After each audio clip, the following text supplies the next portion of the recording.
At its height, the Indus Valley Civilization was the largest urban culture in the ancient world. Larger than Mesopotamia, larger than Egypt, a network of cities stretching across what is now Pakistan and northwestern India, built with a standardization of brick size and street layout and sanitation infrastructure that would not be matched in Europe for another 3,000 years. The city of Mohenjo-Daro had a population estimated at between 40,000 and 100,000 people. It had a sewage system. It had public baths. It had granaries designed to hold enormous reserves of grain. It had a grid street plan laid out with geometric precision across dozens of city blocks. And then, around 1900 BCE, it collapsed. The people dispersed. The cities were abandoned. The writing system, which has never been deciphered, fell silent. The Indus Valley Civilization vanished from the archaeological record with a completeness that made it invisible to modern historians until British surveyors began discovering its ruins in the 1820s. For most of recorded history, one of the greatest urban civilizations the ancient world produced was simply not known to have existed. When it was found, the questions began. Who were these people? Where did they come from? What language did they speak? And perhaps most charged of all, in the context of modern South Asian identity politics, what is their relationship to the people who live in the Indian subcontinent today? In 2019, a comprehensive ancient DNA study gave the first hard genomic answers to some of these questions. And in doing so, it walked directly into one of the most politically sensitive debates in the history of archaeology. The debate that the Indus Valley DNA study entered had been building for over a century. At its center was the Aryan migration theory, or more precisely, the question of whether the Sanskrit-speaking, Indo-European cultures that would become the foundation of Hindu civilization arrived in the Indian subcontinent from the outside, migrating from the Eurasian steppe, or whether they were indigenous, developing in place from the populations already present in South Asia, including those of the Indus Valley Civilization. The linguistic evidence had long pointed toward an external origin. Sanskrit is an Indo-European language. Its closest relatives are not the languages of South Asia, but the languages of the Iranian plateau, and through them, the languages of the Eurasian steppe. The reconstruction of Proto-Indo-European, the ancestral language of the entire family, points to an origin somewhere in the Pontic-Caspian steppe, the same region from which the Yamnaya and their successors had expanded across Europe. The pattern of Indo-European language distribution across South Asia, with the oldest and most archaic forms in the northwest and the most divergent forms in the south among the Dravidian-speaking populations, is consistent with a migration into South Asia from the northwest during the second millennium BCE.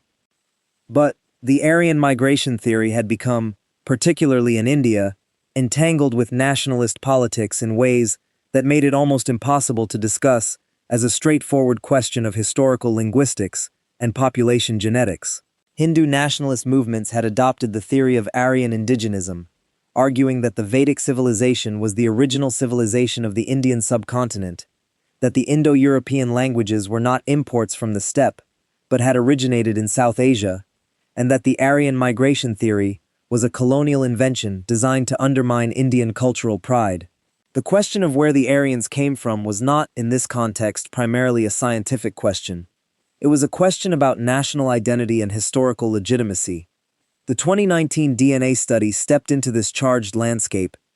The study was published in the journal Science, led by David Reich at Harvard and Vageesh Narasimhan at the University of Washington, working with a team of over 100 researchers from multiple countries. It analyzed ancient DNA from 523 individuals from South and Central Asia, spanning the period from roughly 8000 BCE to 1200 CE, the most comprehensive ancient genomic study of the region ever conducted at the time of its publication. The findings were complex and multifaceted, but their core implications for the Aryan debate were clear. The ancient DNA confirmed what the linguistic evidence had long suggested. There was a substantial influx of steppe-related ancestry into South Asia during the second millennium BCE, exactly the period when the Vedic culture and the Sanskrit language are first attested in the archaeological and textual record. This ancestry, which had already been associated with the spread of Indo-European languages across Europe, now showed up in South Asia in populations and proportions consistent with a migration from the Eurasian steppe southward through Central Asia and into the Indian subcontinent. This was the steppe ancestry signal, but the study also revealed the Indus Valley component, and this is where the findings became genuinely complex and genuinely interesting. The Indus Valley Civilization left no directly datable ancient DNA samples at the time of the 2019 study. The hot and humid conditions of the Indus Valley are deeply unfavorable for DNA preservation, and the skeletal remains recovered from Indus sites have so far yielded little usable genetic material. The researchers addressed this limitation by working with a single ancient individual from a site called Rakhigarhi in Haryana, India, dated to the late Harappan period, and by using genomic modeling to reconstruct what the Indus Valley population's genetic profile likely looked like, based on the patterns of ancestry detected in later South Asian populations. What they found, and what a follow-up study specifically on the Rakhigarhi individual published the same year confirmed, was that the Indus Valley population showed essentially no steppe-related ancestry. They were descended from a combination of ancient Iranian farmer-related ancestry and a distinct South Asian hunter-gatherer ancestry that the researchers called ancient ancestral South Indians. This ancestry profile was different from the people who came before them in the region, and different from the populations that would dominate South Asia after the steppe migrations of the 2nd millennium BCE. The Indus Valley people, in genetic terms, were neither the Aryan migrants of nationalist mythology nor the simple continuation of pre-agricultural South Asian hunter-gatherers.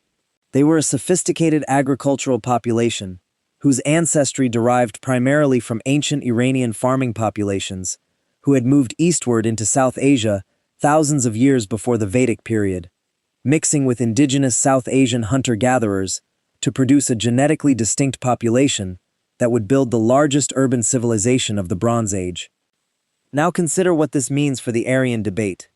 The 2019 study effectively confirmed both the external origin of the steppe ancestry and the distinctiveness of the Indus Valley population.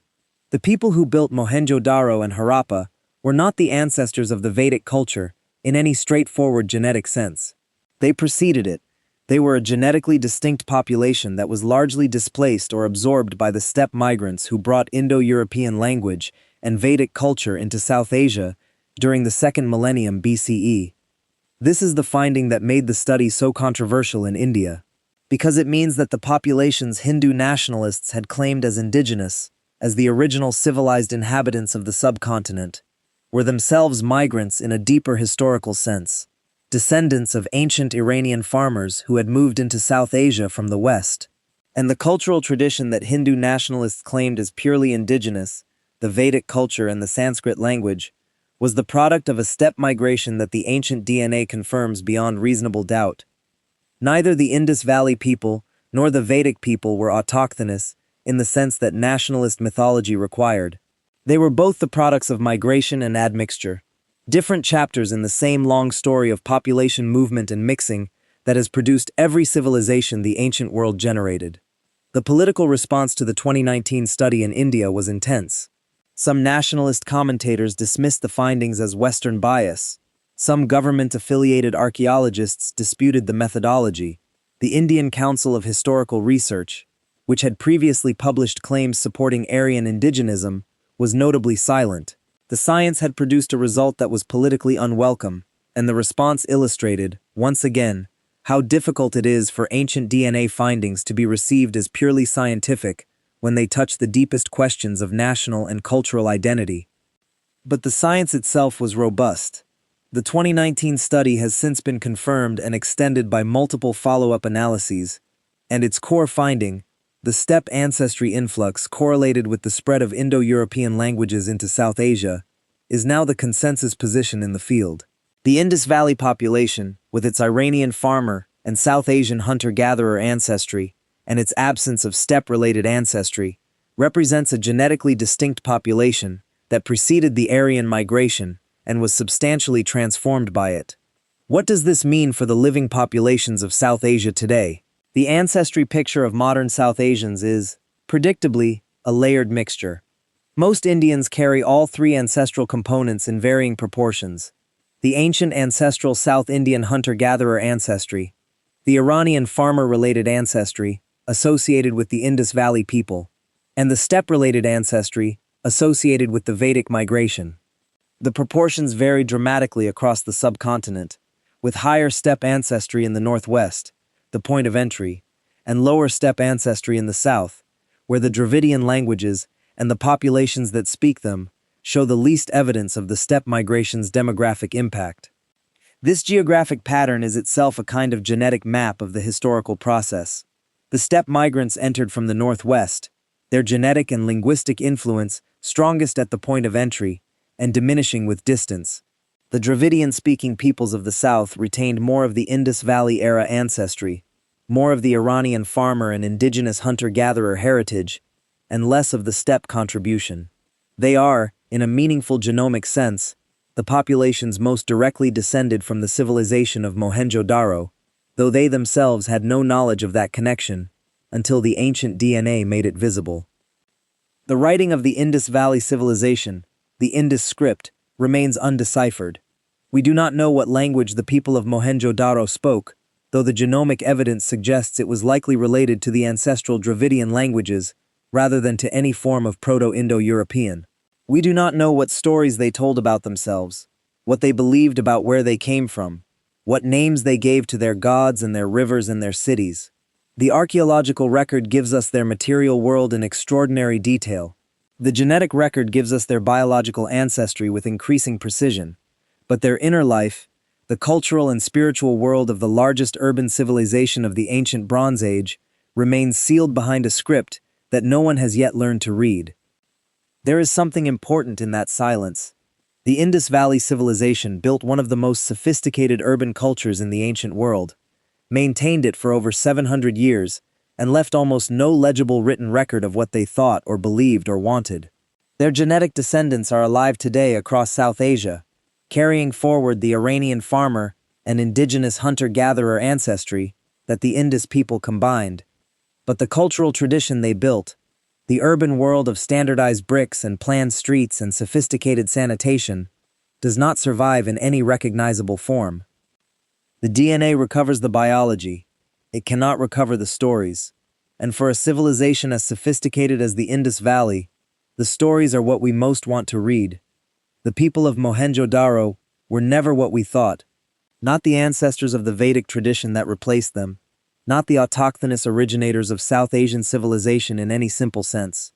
They were the product of an earlier migration from the West, built something extraordinary, and were then themselves transformed by the next migration from the North.